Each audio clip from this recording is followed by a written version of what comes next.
Bon, alors, on plonge dans le monde de la tech. Aujourd'hui, on va causer adresse MAC.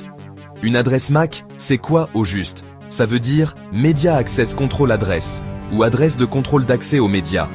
Imaginez ça comme un numéro de série unique pour le matos réseau de votre appareil. Chaque appareil qui se connecte à un réseau en a une. Votre ordi, votre téléphone et même votre frigo intelligent. Si, c'est un identifiant matériel, généralement gravé direct dans la carte réseau, la fameuse NIC. Cette adresse est censée être permanente, attribuée par le fabricant de la carte. Une adresse MAC, c'est typiquement un numéro hexadécimal de 12 caractères, avec des chiffres de 0 à 9 et des lettres de A à F. Ces caractères sont souvent groupés par paires, séparés par des 2 points ou des tirets, genre 00, 1A, 2B, 3C, 4D, 5E. Les 6 premiers caractères forment l'identifiant unique d'organisation, OI, attribué aux fabricants par l'IEE. La deuxième moitié garantit que l'adresse est unique pour leurs appareils. C'est plutôt malin comme système. Donc, si vous tombez sur un OI, vous pouvez souvent deviner qui a fabriqué le matériel réseau. L'adresse MAC, elle voyage avec le matériel lui-même. C'est une sorte de signature physique dans le monde numérique. Ce formatage, c'est surtout pour que nous, les humains, on puisse la lire plus facilement. Le concept de base reste incroyablement pertinent. Ça prouve que c'était bien pensé dès le départ. Allez, petit voyage dans le temps. D'où viennent les adresses MAC? Leur histoire commence avec l'essor des réseaux locaux, les fameux LAN, dans les années 70 et début 80. Ethernet, développé chez Xerox PARC par Bob Metcalfe et David Boggs, a joué un rôle clé là-dedans. Il leur fallait un moyen d'identifier les appareils sur un réseau partagé. L'IEE est intervenu pour standardiser tout ça, développant de nombreuses normes qu'on utilise tous les jours. La norme IEE 802.3, celle d'Ethernet, a officialisé les adresses MAC au début des années 80. Ils ont défini l'espace d'adressage de 48 bits qu'on utilise encore, offrant un nombre gigantesque d'adresses possibles. De quoi voir venir. Au début, ces adresses étaient vraiment permanentes, gravées dans la ROM de la carte réseau. Ça en faisait un identifiant super fiable pour un matériel donné. Le système a été conçu pour être simple et robuste, garantissant que chaque appareil ait sa propre étiquette, bien distincte. C'est en partie grâce à ça qu'Ethernet est devenu la technologie LAN dominante. Avec le temps, les choses ont évolué, mais la norme de 48 bits est restée. On a vu apparaître l'EI64, un identifiant unique étendu de 64 bits, utilisé pour des trucs comme IPv6 et FireWire. Mais pour la plupart des connexions Ethernet et Wi-Fi, l'adresse MAC de 48 bits reste la reine. Le concept de base imaginé par ces pionniers de Xerox et de l'IEEE reste incroyablement pertinent. La preuve d'une conception bien fichue. La longévité du système d'adresse MAC est assez bluffante. Ça témoigne de sa conception solide comme un roc. Alors, comment ça marche concrètement, ces adresses MAC? Elles sont cruciales pour la communication au sein d'un réseau local. Pensez à votre réseau Wi-Fi, à la maison ou au réseau filaire de votre bureau. Quand des appareils sur le même réseau local veulent se parler, ils utilisent les adresses MAC. Imaginez que votre ordi veuille envoyer des données à votre imprimante, sur votre Wi-Fi perso. Votre ordi connaît l'adresse IP de l'imprimante, mais pour la livraison locale, il lui faut l'adresse MAC de l'imprimante. Alors, il envoie un message à tout le monde, un broadcast, en utilisant le protocole ARP, Adresse Résolution Protocol. L'imprimante répond en donnant son adresse MAC. Une fois que votre ordi a l'adresse MAC de l'imprimante, il peut lui envoyer les données directement. Les données sont empaquetées dans des trames, chacune avec une adresse MAC source, votre ordi, et une adresse MAC destination, l'imprimante. Le switch réseau ou le routeur Wi-Fi regarde ces adresses MAC pour aiguiller la trame vers le bon appareil. Le switch garde une table qui fait le lien entre les adresses MAC et les ports physiques ou les connexions sans fil. Ce système, ça marche nickel pour les réseaux locaux. GAP 2S. En général, les adresses MAC ne dépassent pas les frontières de votre réseau local. Quand les données partent sur Internet, c'est votre routeur qui prend le relais, en remplaçant l'adresse MAC de votre ordi par la sienne pour le saut suivant. Donc, les MAC, c'est vraiment pour la livraison en circuit court, en local. Ce sont un peu les héros méconnus de votre LAN. Clarifions un point important. Souvent, les gens confondent adresse MAC et adresse IP. Ce sont toutes les deux des adresses, oui, mais elles fonctionnent à des niveaux différents et servent à des choses différentes. Imaginez un peu une adresse IP. C'est comme votre adresse postale complète, alors qu'une adresse MAC, c'est plus comme un numéro de série. Votre adresse IP peut changer si vous déménagez, mais votre adresse MAC, elle, ne bouge pas, car elle est liée au matériel.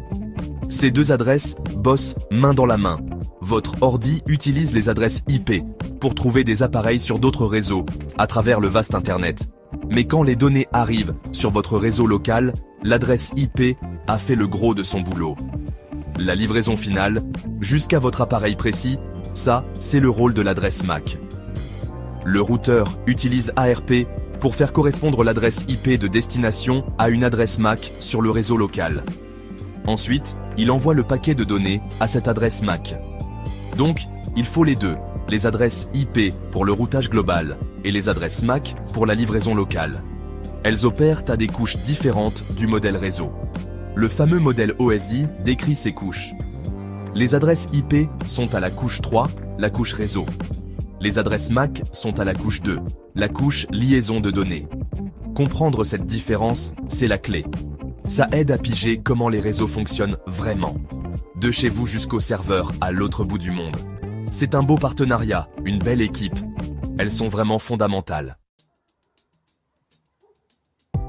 Section 5. Les adresses MAC en action, leur rôle aujourd'hui.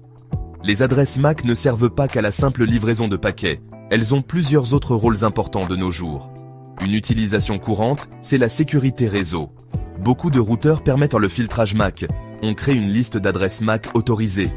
Seuls les appareils dont l'adresse MAC est sur cette liste peuvent se connecter à votre réseau. Ça peut ajouter une couche de sécurité. C'est pas Fort Knox, mais c'est un début. Un autre rôle clé, c'est avec DHCP, Dynamic Host Configuration Protocol. Quand votre appareil se connecte à un réseau, il reçoit généralement une adresse IP automatiquement. Les serveurs DHCP s'occupent de ça, et souvent, ils attribuent une adresse IP spécifique en se basant sur l'adresse MAC de l'appareil. Ça s'appelle une attribution DHCP statique ou une réservation DHCP. C'est pratique pour les serveurs ou les imprimantes qui ont besoin d'une adresse IP qui ne change pas. Les adresses MAC sont aussi utilisées par les fournisseurs d'accès à Internet, FAI. Parfois, un FAI peut enregistrer l'adresse MAC de votre modem ou routeur pour s'assurer que seul le matériel autorisé se connecte à son réseau. Au-delà de ça, les adresses MAC apparaissent dans diverses tâches de gestion réseau. On les utilise dans les outils de surveillance réseau pour suivre les appareils sur le réseau, identifier les intrus ou pour dépatouiller des problèmes de connexion. Donc, même si elles bossent discrètement en coulisses, les adresses MAC sont de vraies bêtes de somme. Elles assurent de nombreuses fonctions vitales dans notre monde connecté. Ce sont elles qui rendent possible le réseau moderne, en quelque sorte. Section 6. Le casse-tête de la vie privée. Les adresses MAC à l'ère de la surveillance. Maintenant, parlons d'un sujet un peu plus sensible, la vie privée. Comme les adresses MAC sont uniques et liées au matériel, elles peuvent soulever des questions de confidentialité. Si l'adresse MAC Wi-Fi de votre téléphone est constamment diffusée, on peut vous pister. Des magasins, par exemple, ont utilisé ça pour suivre les déplacements des clients à l'intérieur. Cette capacité de pistage a inquiété les défenseurs de la vie privée. Et on les comprend. Votre adresse MAC, c'est comme une empreinte digitale numérique pour votre appareil. Si elle est diffusée en permanence, c'est comme si vous laissiez cette empreinte partout où vous allez. Pour répondre à ces inquiétudes, les systèmes d'exploitation modernes ont introduit la randomisation des adresses MAC. Quand votre appareil cherche des réseaux Wi-Fi, il peut utiliser une adresse MAC aléatoire au lieu de sa vraie adresse MAC matérielle. Ça rend beaucoup plus difficile le suivi de votre appareil d'un endroit à l'autre. Cependant, la randomisation MAC, ce n'est pas la solution miracle. Ça marche surtout quand votre appareil n'est pas connecté à un réseau ou quand il ne fait que sonder les réseaux alentours. Une fois connecté à un réseau Wi-Fi, votre appareil utilise généralement une adresse MAC randomisée stable pour cette session, ou parfois sa vraie adresse MAC matérielle. Certains réseaux peuvent même exiger la vraie MAC pour des fonctionnalités comme le filtrage. Donc, même si la randomisation aide, ce n'est pas une cape d'invisibilité totale. Être au courant, c'est essentiel. Section 7. L'empreinte durable. L'importance des adresses MAC. Alors, qu'est-ce qu'il faut retenir de tout ça? Les adresses MAC sont hyper importantes. Elles sont un élément fondamental des réseaux. Elles existent depuis des décennies et continuent de jouer un rôle crucial. Sans elles, nos réseaux locaux ne fonctionneraient tout simplement pas aussi bien. Ce serait le bazar. Ethernet et Wi-Fi, les technologies qui connectent la plupart de nos appareils, dépendent énormément des adresses MAC. Elles sont le socle de la communication locale. Leur unicité, c'est une médaille à double face. D'un côté, c'est essentiel pour le bon fonctionnement du réseau. Ça garantit que les données arrivent au bon endroit localement. Ça aide à gérer et à sécuriser les réseaux. Pensez au dépannage. Si un appareil pose problème, son adresse MAC peut aider à le localiser. Les administrateurs réseau comptent là-dessus. C'est une info capitale pour gérer des environnements réseau complexes. Cette fiabilité, c'est un énorme avantage. La longévité du système d'adresse MAC est remarquable. Ça témoigne de sa conception solide et bien pensée.